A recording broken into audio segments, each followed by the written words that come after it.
everyone, welcome back to my channel. It's me Anushka.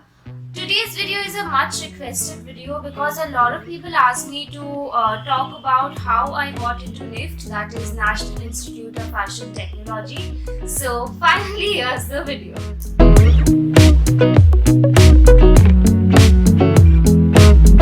A huge number of students these days want to study fashion, and talking about fashion, NIFT is one of the premier fashion institutes in India. I sat for the NIFT Entrance exam this year, that is 2018, and my All India rank was 5th. It was quite surprising to me. My category merit rank was 3rd and my common merit rank was 5th, and since I belong to the general category, my common merit rank was taken into consideration, and now I am studying fashion communication in NIFT Mumbai. Before I move on with the video, I would like to tell you all that I sat for the NIFT entrance exam last year as well, that is 2017, and since I was so busy preparing for my boards at that point of time, I did not even bother preparing for the entrance examination, and as a result my rank was very bad. It was disastrous. It was 3713. So I decided to take a year off, prepare for it nicely all throughout 1 year, and then sit for the exam next year again. And see, it worked for me. Moving on to the preparations, I would like to tell you all that firstly, take your decisions wisely. Decide whether you really want to study fashion or not, and if you're passionate about it, then go for it. Also, it is not necessary that just because you like fashion, you have to do fashion designing. There are a lot of other courses that are offered these days, so research in detail about each of these courses, and once you know that what really appeals to you, it will be easier for you to take the preparations accordingly. Moving on, one of the questions that I have been getting a lot is that whether I joined a coaching institution or not. Yes, I did join a coaching institution. I went to BRDS, that is Bhanwar Rathore Design Studio in Kolkata, and it was perhaps one of my best decisions ever. I learned so much from there. We didn't just have regular classes, but we also had the liberty to go there and practice as much as we want. The faculty too is very friendly, and they would clear all our doubts, no matter how many doubts did we have. The ambience is pretty amazing. Also, we didn't just learn entrance related stuff, but we had special classes on art and fashion, which I feel is going to be very helpful in my 4-year NIFT journey. So personally, I feel that coaching can be really helpful because you get a clear vision of what they are expecting from you in the entrance examination. But if you are confident enough that you can prepare for it all by yourself, then just go for it.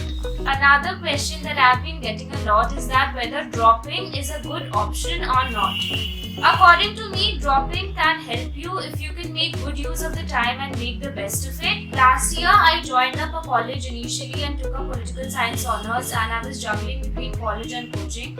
But I was not being able to manage my time. I could not really concentrate on my coaching preparation, and I was not being able to give my 100%. So I thought I would end up nowhere. So after a few months, I stopped going to college, for which I was criticized for a lot. But it did help me a lot because from then on, I could channel all my focus and time towards the entrance preparation, and I could see the improvements in myself.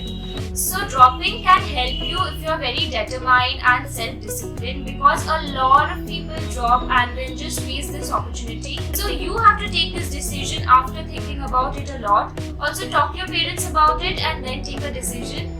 Also, if you're dropping, a lot of people might criticize you or pass on negative comments and vibes. They might try and pull you down, which might get you demotivated, but don't let that affect you. You're doing this for yourself, so remain focused and put in all your hard work, and your results will speak for you.